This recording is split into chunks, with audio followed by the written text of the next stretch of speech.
श्याम हारे का सहारा बाबा श्याम हमारा। हारते हम तब हैं जब हम कर्म फल को अपने कर्म करते हैं, वो तो अच्छी बात है। जब कर्म फल को नियंत्रित करने की कोशिश करते हैं तो उसके लिए जोड़ गाठ, गुणा भाग, तिकड़म, ये सब लगाते हैं, क्योंकि परमात्मा तो ऊपर से देख रहा होता है कि देखो अनैतिक गुणा भाग लगा रहा है, तो फिर वो न्याय कर देते हैं। ईश्वर ने, परमात्मा ने, बाबा श्याम ने कर्म करने को कहा है। फल, कर्म फल पर कोई अधिकार नहीं कि उसके लिए जोड़ गांठ करे, कुछ उल्टा सीधा करे, क्योंकि जहां उसने कुछ उल्टा सीधा किया, तिकड़म लगाया, वहीं पाप हो जाता है। तो पाप होने पर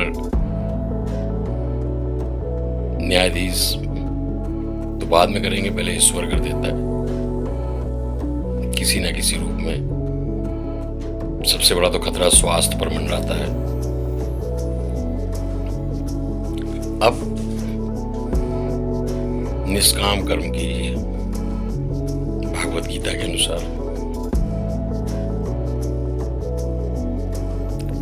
अब कर्म तो जब आप सोकर उठते हैं बस कर्म प्रारंभ। ऐसा नहीं है कि आप जो है कुछ ना कर रहे हो, आप बैठकर सोच रहे हैं, वो भी कर्म है। अकर्म तो हो ही नहीं सकता, क्योंकि अगर भागवत गीता को देखें, भागवत गीता के तीसरे अध्याय का 5वां श्लोक अगर हम लोग देखें तो श्री कृष्ण भगवान अर्जुन को समझा रहे हैं, भली भांति ना ही कश्चितम क्षमापि जातु तिष्ठतय कर्म करत। तात्पर्य, कर्म तो करना ही होगा और कर्म सब करते ही हैं। कभी भी मनुष्य अकर्म तो रहता ही नहीं। कर्म तो प्रकृति का नियम है। कर्म फल आपके हाथ में नहीं है, और सारा तनाव, सारे पाप, सारे गुणा भाग, ये कर दो, उसको मार दो, इसको काट दो, इसे ये झूठ बोल दो, कर्म फल को नियंत्रित करने के प्रयास में। वीडियो बन गया बहुत अच्छा, वॉलपेपर बन गया बहुत अच्छा, थंबनेल बन गया बहुत अच्छा, डाल दीजिए। अब जहां आपने तिकड़म लगाए, नैतिक तिकड़म है तो ठीक है, अनैतिक लगा दिए कहीं तो परमात्मा सब देख रहा है।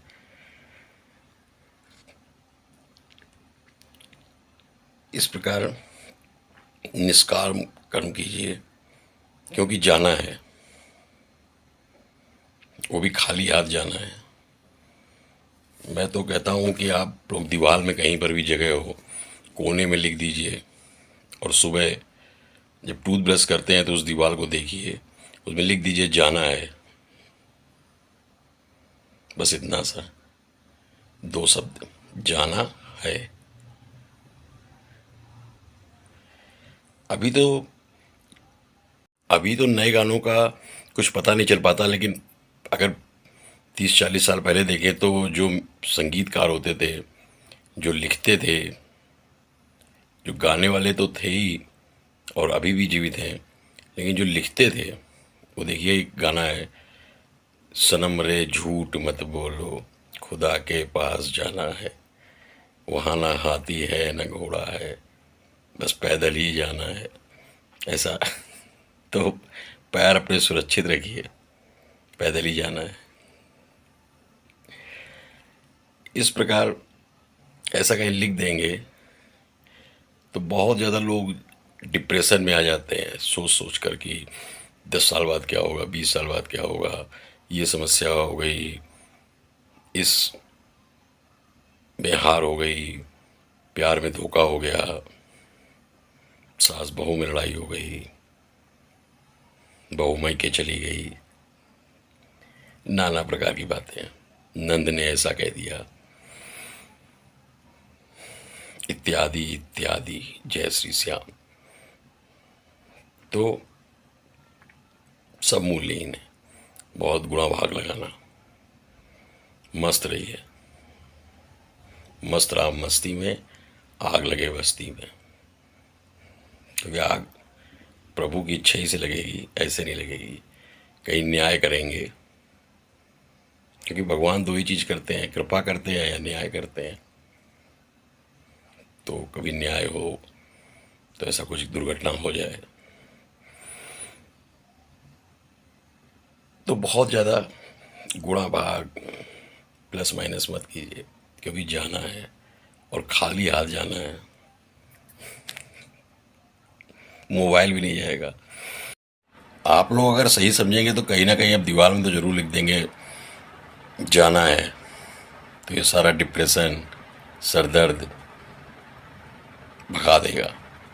और दिन में कुछ ऐसा जरूर निष्काम कर्म आप लोग करेंगे जिसमें आने वाली पीढ़ियों को फायदा हो। क्योंकि जाना है तो कुछ छोड़ कर जाए ना, कुछ अच्छा करके जाए।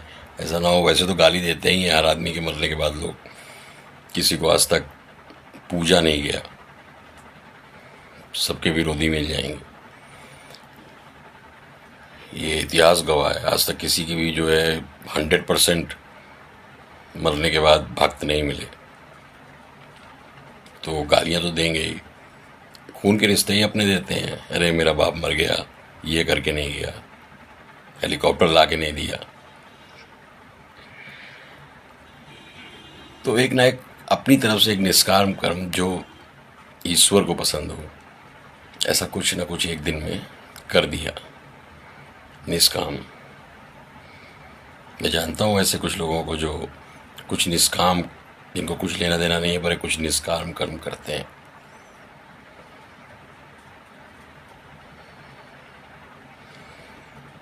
तो एक खाली हाथ जाना है, इस पर एक रोचक बात सुनिए। एक बहुत बड़े सेठ थे, उनको लगा एक बार कि मैं कोई सिद्धि ले लूं।